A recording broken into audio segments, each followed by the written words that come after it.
Here's something pretty to look at, and you'll find it in almost any hedgerow. Rosehips. These are dog rosehips, Rosa canina. It's one of the better rosehips to gather because it doesn't have any little hairs on it. It's quite smooth, it feels quite smooth.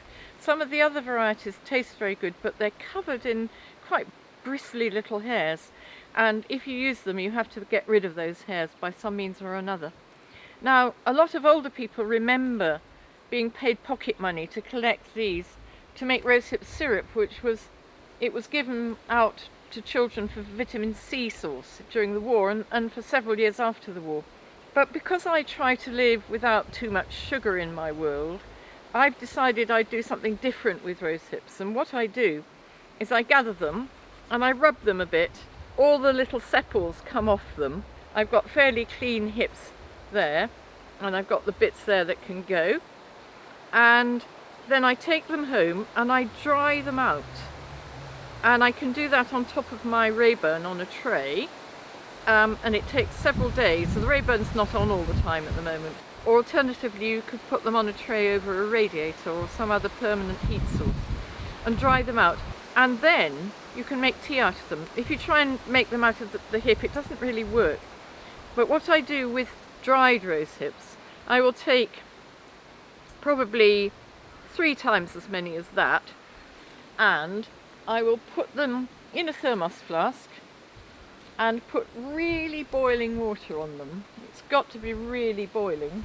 So if you're using a metal thermos flask, you absolutely have to prime it with hot water first, otherwise you lose too much heat. And then you leave it for about 4 hours and you shake it up and serve it, and you get a wonderful, wonderful flavour, sort of aroma of autumn comes off it. It's marvellous stuff. I love it. And that's what I take up a hill with me. A local native product, no sugar, and cost me nothing except a little effort.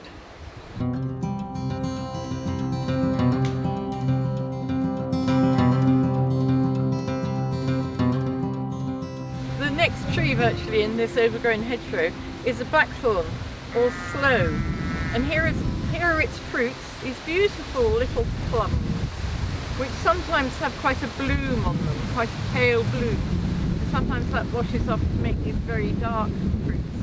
If you try eating one, unless it's been an exceptionally warm summer, it virtually turns your mouth inside out.